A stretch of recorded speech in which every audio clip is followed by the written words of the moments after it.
We find Gideon in Judges chapter 6 doing something pretty interesting. He went from failing, surviving, to thriving. From Judges 6 to Judges 7. Powerful narrative.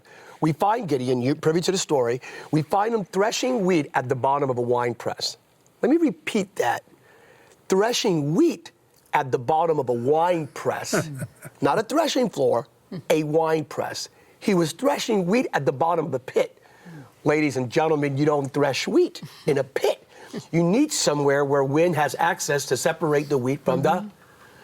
Absolutely. So it's no one threshes wheat in a pit. He was doing the right thing. He refused to let go of his harvest. The Midianite marauders would come along and steal the harvest. The people of Israel were dying from starvation.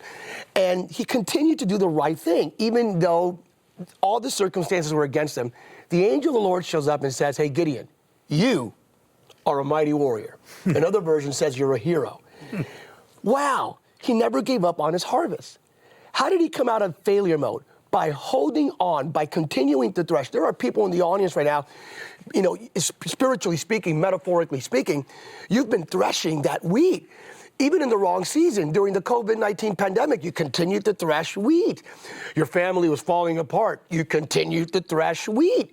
You never gave up on the harvest. You never gave up on the purpose of God, on pursuing righteousness, on doing the will of God, adhering to the word of God, being driven by the Spirit of God. And because you've never given up, even when others did give up, there's a promise in Galatians 6:9. Do not grow weary of doing what is right. At the appointed time, you will reap a harvest of blessings if you do not give up. So how do you come out of failure mode?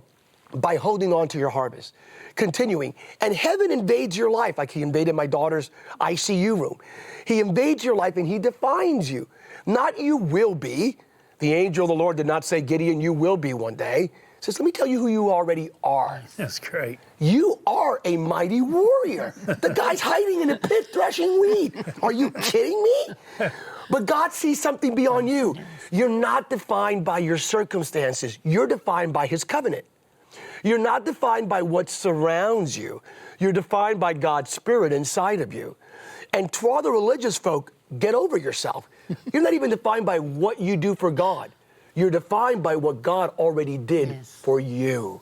So that's the power of coming out of failure mode. The moment you repudiate every vestige of identity moratorium, the moment you understand that Christ defines you, the vicarious atoning work, the finished work on the cross defines you. The moment you realize that, you're no longer failing.